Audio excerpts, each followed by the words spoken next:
There's something that nobody's talking about regarding the Kilmar Abrego Garcia case. In 2012, he crossed the border in Texas and immediately went to Maryland to live with his brother, who happens to be a U.S. citizen. In 2016, he met his wife, who also is a U.S. citizen.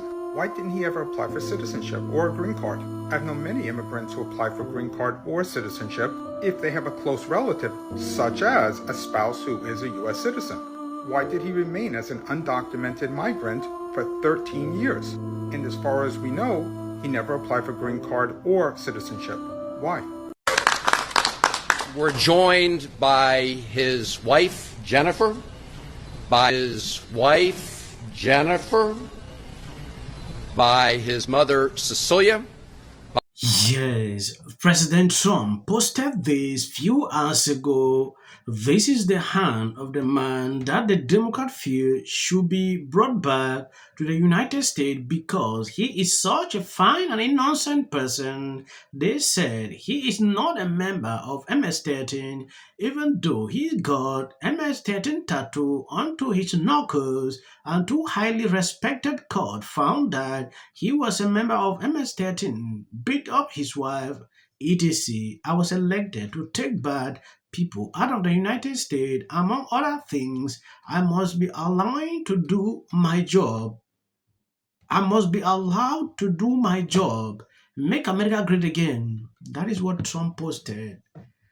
I saw a video this man's wife posted on TikTok. He had to blur out the picture of him. Like, people should not see the tattoo. If you go back into... We're joined by his wife, Jennifer, by his mother, Cecilia, by his brother, Cesar, and thank all of the rest of you who are joining us in solidarity with the Constitution about what I would call Margarita Gate. I don't know if you guys have been following this, but President Bukele, after I met with Kilmar, did this tweet showing us at a table with these two glasses. So here's what happened. When I first sat down with Kilmar, we just had glasses of water on the table. I think maybe some coffee.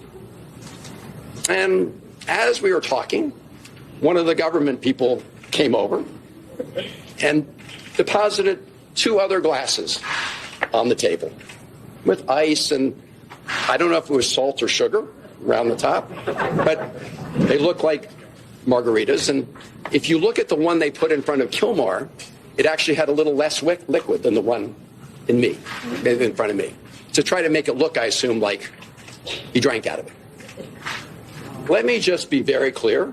Neither of us touched the drinks that were in front of us. And if you want to play a little Sherlock Holmes, I'll tell you how you can know that. So if you look at the video or the picture I sent out from the beginning of our meeting, you'll see there are no glasses on the table. So you'll see in later videos they are on the table. But they made a little mistake. First, some people are very careful, right? If you sip out of one of those glasses, some of whatever it was, salt or sugar, would disappear. You would see a gap. There's no gap. Nobody drank any margaritas or sugar water or whatever it is. But this is a lesson into the lengths that President Bukele will do to deceive people about what's going on. And it's also shows the lengths that the Trump administration and the president will go to, because when he was asked about a reporter about this, he just went along for the ride. Did you have a sense of his health, his well-being? Did you get any indication that he'd been abused? I did not get that sense. Look, you never know, but I asked him if he was okay. He said yes. He said he has I think a blood pressure condition. He has seen a doctor. So, on a very cursory examination, he appeared okay. Now, I will say, just to be clear, there was some negotiation about the terms of this meeting, and we were kind of surrounded by video cameras. So I do want to say that was the setting he was in. I should also just say, I'd mentioned the fake margarita scandal. They actually wanted to have the meeting by the side of the pool, right, in the hotel. Just, right. I mean, this is a guy who's been in CCOT. This is a guy who's been detained. They want to create this appearance that life was just lovely for Kilmar, which, of course, is a big fat lie. Suddenly, Democrats have suddenly forgotten that this is a great sign of something. They are ignoring anything linking to tattoos at this time. Just imagine this situation was reversed. You will see how they will react to this because they want to pass their political decisions using this. They will continue to insist. There is something these people forget.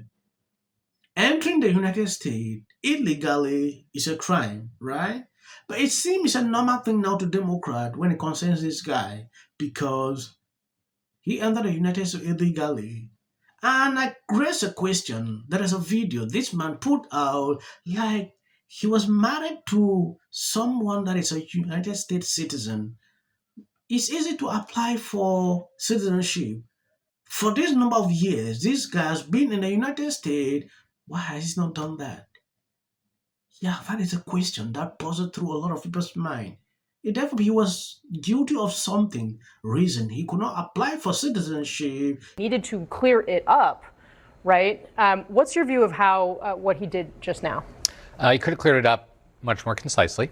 Didn't have to spend as much time talking about margaritas as he did. But he was tired. I will say fair, that. Right? But kind of rambly. Look, I think everyone in the White House are giving each other high fives, and everyone who supports the guy in El Salvador are giving each other high fives, right? Both sides have kind of gone to their corners and are saying, this is the fight we want to have. Whereas I don't necessarily know it's the conversation that would actually resonate with the rest of the country. Again, I go back to what we were talking about earlier. It's less about him as it is about all of us. And if he were to have focused on that, he did it a little bit. Yeah. He did a little bit there, about a third of the way through, right?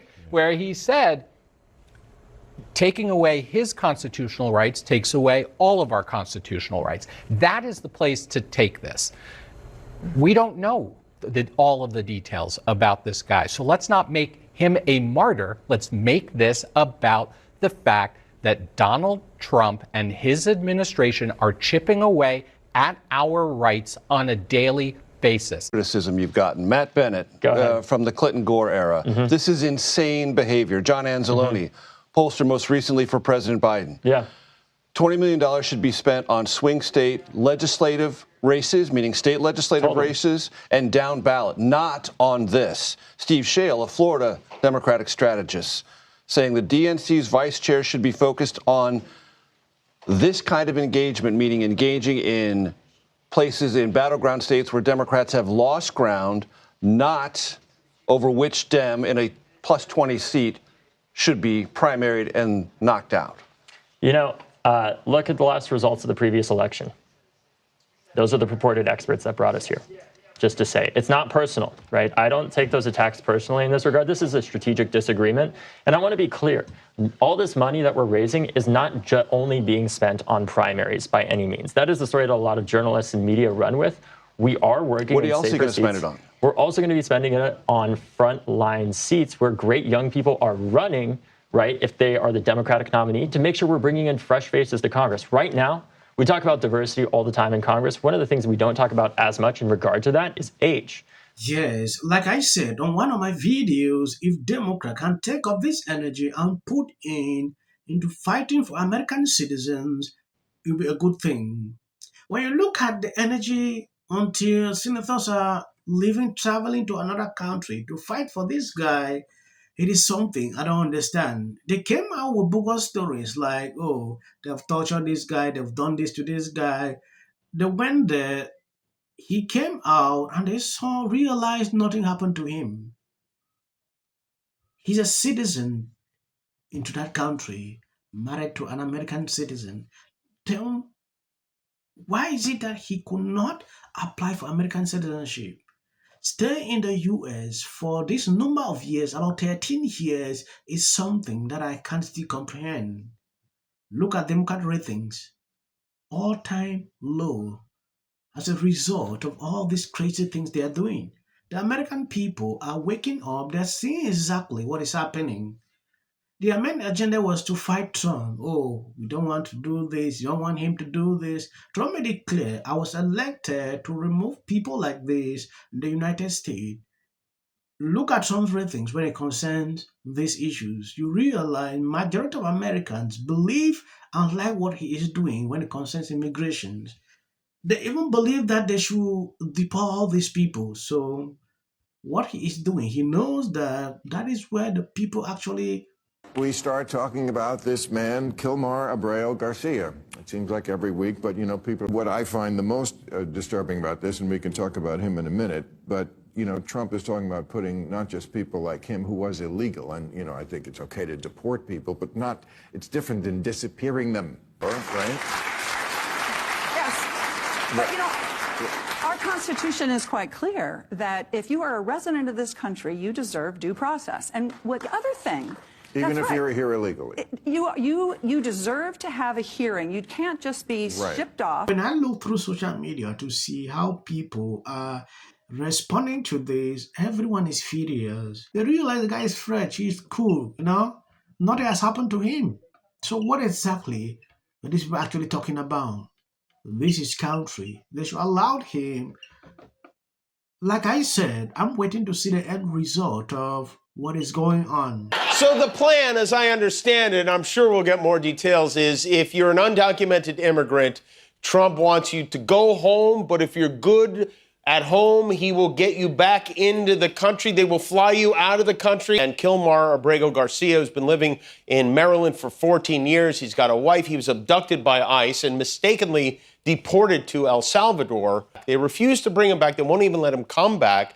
I think we're all following the news of the day. We are seeing right before our... Following the case of Kilmar Abreu Garcia, undocumented migrant from El Salvador, married an American woman, has a kid, living the American dream.